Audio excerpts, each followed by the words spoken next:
Fala pessoal, sejam bem-vindos! Começando mais um vídeo recheado de informações importantíssimas. Mas antes, inscreva-se agora mesmo no canal, deixe o seu like e compartilhe esse vídeo com o máximo de pessoas. Assim você vai estar me ajudando demais. Giro na tela e notícias a seguir.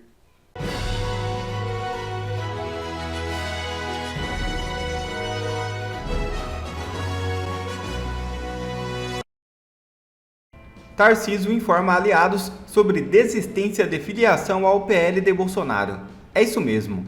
O contexto político envolveu uma possível mudança de partido do governador de São Paulo, Tarcísio de Freitas. Inicialmente, havia uma expectativa de que ele deixaria os republicanos para se filiar ao Partido Liberal, abrigando o ex-presidente Jair Bolsonaro. Segundo informações do jornalista Igor Gadelha, do portal Metrópolis, contudo, Tarcísio comunicou a aliados sua decisão de continuar nos republicanos, pelo menos até o final do seu mandato em 2026.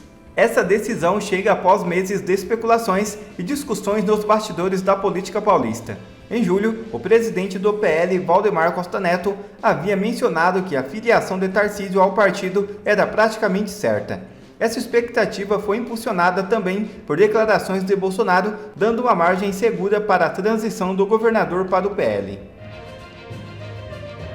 E Nunes Marques será relator de ação de Boulos contra Tarcísio. Denúncia foi feita após a afirmação do governador de que o PCC teria orientado o voto em Boulos. É isso mesmo.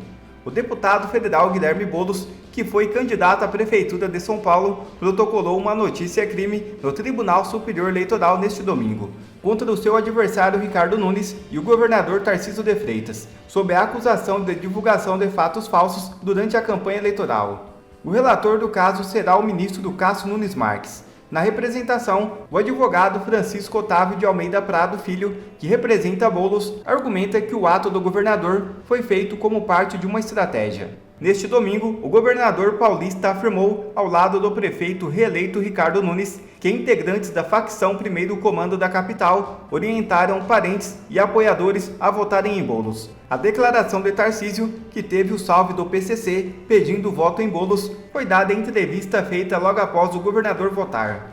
Quem traz mais informações sobre esse caso é Thiago Pavinato, em Faroeste Brasileira, incluindo um pedido de inelegibilidade de 8 anos para Tarcísio de Freitas. Assista. Guilherme Boulos, derrotado na disputa pela prefeitura paulistana, acionou a justiça para pedir a inelegibilidade do governador de São Paulo, Tarcísio de Freitas, que afirmou que o PCC, primeiro comando da capital, determinou o voto no candidato do PSOL nas eleições deste ano. Existe ainda um pedido de cassação de registro de candidatura de Ricardo Nunes por ter sido supostamente beneficiado pela fala do governador. A declaração de Tarcísio aconteceu antes mesmo da apuração dos votos. Vamos ouvir. Na capital? Em relação ao PCC? Não, teve o salve, houve interceptação de conversas, né, e de orientações que eram emanadas de presídios por parte de uma facção criminosa, orientando determinadas pessoas em determinadas áreas a votar em determinados candidatos. Houve essa ação de inteligência, houve essa interceptação, agora isso não vai ter influência nenhuma nisso. Mas qual era o candidato que eles estavam orientando a votar? Não? Qual era o candidato que eles orientavam a votar? Em São Paulo? Outros. Além disso, o grupo de advogados, esse é a OAB paralela, é o misto de OAB paralela com um partido político. Prerrogativas deles próprios, ligado ao PT, vai interpelar criminalmente Tarcísio pelas suas afirmações. Em entrevista ao jornal Estadão, o coordenador do Prerro, Marco Aurélio Carvalho, nossa, quase falei outra coisa, disse que o governador usou as dependências do Palácio dos Bandeirantes, ele não mora lá, para dar uma coletiva se equiparando a um pronunciamento oficial. Aspas, é um claro abuso de poder político. Ele veiculou informações absolutamente mentirosas com objetivos políticos e eleitorais. e tem que responder por isso. Fecho aspas. Segundo informações do jornal O Globo, Tarcísio disse a aliados que errou ao relacionar PCC com Boulos. O governador avaliou que faltou prudência de sua parte e admitiu que não estava preparado para o questionamento. Tarcísio acredita que seu erro foi ter respondido com os dados que tinha na cabeça, ao invés de dizer que não sabia do que se tratava, e garantiu que tem conhecimento do caso há muito tempo e que nunca usou as informações antes para atacar Boulos. Sobre as cartas, né? Diante de toda essa polêmica, o governo de São Paulo vai encaminhar ao Ministério Público as cartas atribuídas ao PCC com orientações para familiares votarem em Guilherme Boulos. Em uma das cartas, um integrante diz que a facção não faz acordo com o partido político, mas avisa que, aspas, se possível pedirem para seus familiares apoiar votando na Marta e no Boulos do PT. Fecho aspas. Em outra carta, um criminoso também pede votos em Boulos, dizendo que, aspas, foi esse papo que chegou até nós. Fecho aspas. Bom, em primeiro lugar, prerrogativas. Essa OAB paralela. Esse grupo que surgiu, porque a OAB ela está inerte, já faz... A OAB, o hino dela devia ser a pipa do vovô não sobe mais. Não é? Porque OAB e nada. Quando você fala OAB hoje, vem à cabeça do entrevistado primeiro aquele que se insere, né, na vagina feminina para absorver o fluxo sanguíneo da menstruação. Só depois você vai lembrar da OAB. Então, aí na Lava Jato, né, os advogados do pessoal do PT, que viam lá as suas prerrogativas feridas, se uniram, né, fundaram prerrogativas, as minhas prerrogativas. Aí esse grupo se fortaleceu tanto que quando o Lula chegou ao poder, eles chegaram ao poder junto. Tanto que a gente viu a Secretaria Nacional de Segurança ocupada pelo Arruda Botelho, e aí depois, quando o Dino saiu para pegar uns casos lá no STF, o Arruda Botelho também saiu, foi para o escritório que defende os casos que o Dino ia pegar de relator, e aquela beleza. Então, assim, defende as prerrogativas deles, só para eles, e as suas que se... Portanto, o Prerrogativas, ele já foi o primeiro a mostrar as unhas. Agora, o que muito me espanta nessa história toda é o seguinte, o Prerrogativas. Por que o Prerrogativas está passando por cima do Ministério Público Eleitoral, em primeiro lugar? Em segundo, por que ele está passando por cima da coligação, dos advogados da coligação? Depois, por que ele está passando por cima dos advogados do PT e dos advogados do PSOL? Por que o Prerrogativas está fazendo isso? Por interesse partidário, é claro. Então não tem nada de grupo Prerrogativas. Segundo, tanto os advogados da coligação, quanto do PT, quanto do PSOL, quanto Prerrogativas, muito me estranha o fato de, no primeiro turno, ninguém ter movimentado uma ação no mesmo sentido contra o Pablo Marçal por usar um atestado, um laudo médico falso. Ah, mas ele não sabia que era falso, devia saber. Porque mesmo se ele tivesse certeza que fosse verdadeiro, a lei proíbe de divulgar dados sensíveis, dados de saúde. Então é muito estranho ninguém ter feito nada no primeiro turno, porque aquilo sim, o laudo falso sim, implicava condições diretamente ao candidato Boulos, dizendo que ele não tem condições mentais de administrar a cidade. Ele não tem condições mentais de dirigir a própria vida. Aquilo sim foi um ataque sério. Agora, o que o Tarcísio disse, em sendo verdade, ele é o chefe da Segurança Pública do Estado de São Paulo. Ele que nomeou o Derrite para ser o secretário de Segurança Pública. É ele que é o chefe da Polícia Militar do Estado de São Paulo, da Polícia Civil do Estado de São Paulo. Se ele tem um dado de segurança pública, ele está tornando público um dado de segurança pública. E porque é um político, ele tem que dar publicidade. E ele dizer que achou cartas que o PCC estava se movimentando em favor de determinado candidato, isso não quer dizer que o determinado candidato tenha relação com o PCC. Ao contrário do laudo, que dava uma pancada certa na cabeça do candidato. Agora, o Tarcísio em nenhum momento falou que o candidato tem ligação com o PCC. Então, se está provado que o PCC pediu voto, meu amigo, Ele só fez demonstrar, ele só publicizou dados da segurança pública que nós merecemos saber. Nós devemos saber, aliás.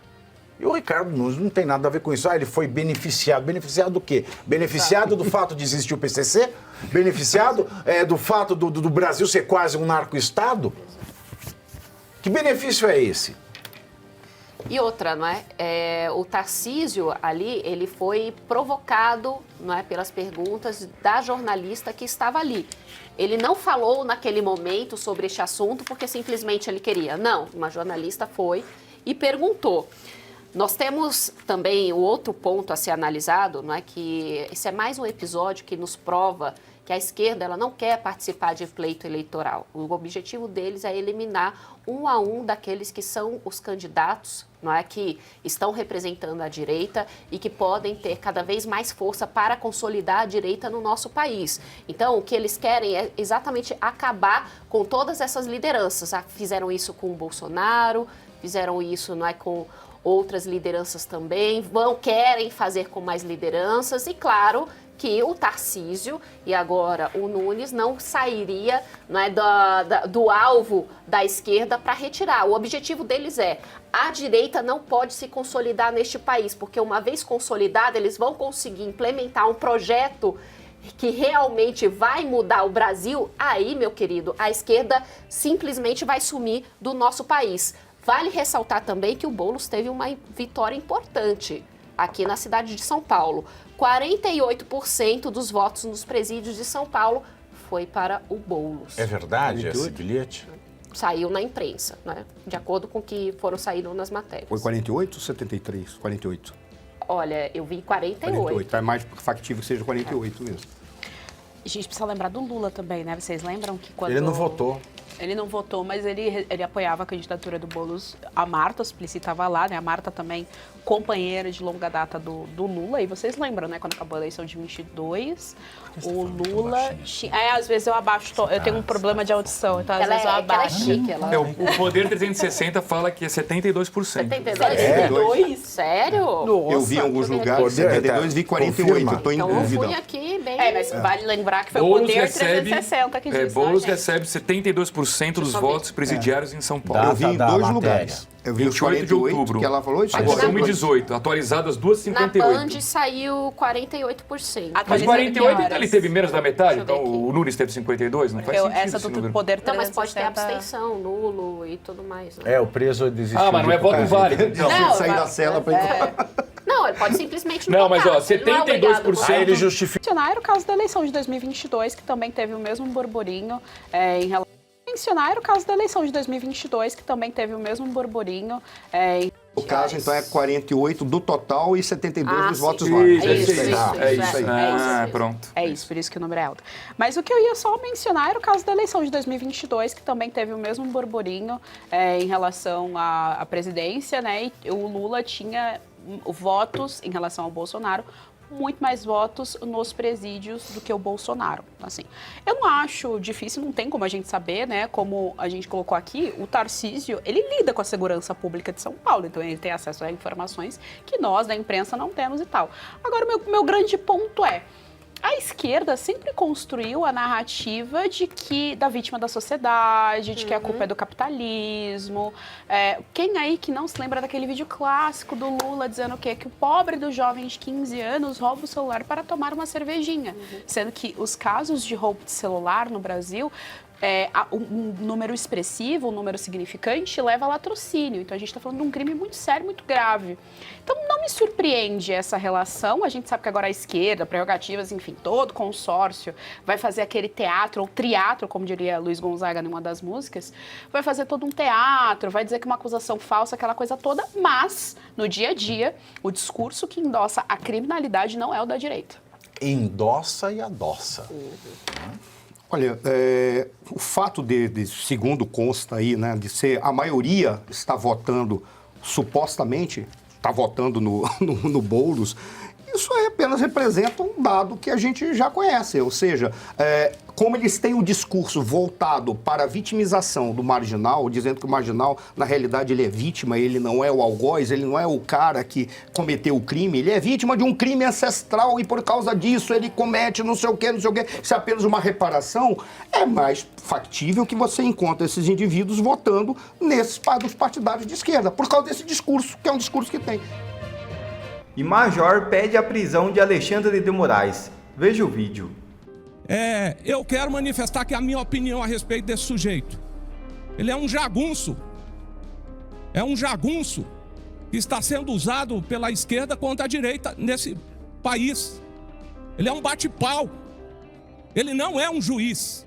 O ministro, se é que nós podemos chamar esse criminoso de ministro, Alexandre de Moraes. Essa casa aqui não pode ficar em silêncio diante de tantos crimes cometidos por esse sujeito, juntamente com a organização criminosa que ele criou. Composta de delegados da Polícia Federal, assessores e uma rede toda de uma milícia que ele montou dentro do Supremo Tribunal Federal. Eu já disse aqui em outra ocasião que o centro do ódio estava justamente dentro do STF. E essas revelações que foram feitas nos últimos dias pelos maiores jornais do país, elas confirmam isso. É estarrecedor como é que esse sujeito praticou tanta fraude processual para punir e matar pessoas inocentes. E aí eu me somo aqui aos deputados, aos bravos deputados do Congresso Nacional, que vem defendendo não só o impeachment desse sujeito, como também o processo, a condenação, a prisão e a responsabilização por todos os crimes que cometeu. É estarrecedor aqui, ao ler aqui algumas das ordens emitidas por esse sujeito e tudo aquilo que ele acusou, por exemplo, o Sérgio Moro, ele cometeu lá dentro do STF. Ele é a vítima, ele é a autoridade que abre o inquérito, que investiga e que julga. E pior ainda, ele determinava a feitura de relatórios e ele mesmo dirigia como é que esses relatórios seriam realizados. É estarrecedor, por exemplo, aqui, eu não vou ler tudo, eu acho que todos nós vimos, não é possível. Todo mundo viu nos jornais, mas ele indicando as pessoas que seriam investigadas. Um relatório isento tinha que ser determinado para se buscar fake news em todos os veículos, contra todas as pessoas, sejam elas quais forem, de direita ou de esquerda. Não, mas ele indicava. Eduardo Bolsonaro, Bia Kiss, Carla Zambelli, dentre outros que nós já conhecemos que foram alvos desse marginal. Então, eu espero aqui que Goiás não fuja à luta. Olha só, por exemplo, aqui algumas das passagens desse sujeito dizendo aqui para os seus assessores, ou o juiz dizendo para o assessor encarregado de realizar os relatórios: olha, ele não gostou, tem que fazer de novo. O ministro dizendo em dado momento que vocês querem que eu faça esse relatório? Ele próprio faria o relatório, ele próprio despachava e depois o assessor retornando, o juiz retornando para o assessor, ele gostou e já está disparando ordens e mandando bloquear contas. Então aqui, eu quero manifestar aqui a minha opinião a respeito desse sujeito. Ele é um jagunço. É um jagunço que está sendo usado pela esquerda contra a direita nesse país. Ele é um bate-pau. Ele não é um juiz. Esse sujeito é um tumor na nossa democracia que precisa ser extirpado. Quer ver mais conteúdos como esse? Então inscreva-se agora mesmo no canal e ative o sininho das notificações. Assim você não perde mais nenhum conteúdo que é postado aqui no canal. E também já deixe o seu like para o YouTube ajudar a divulgar o nosso trabalho. Fico por aqui e que Deus abençoe a todos.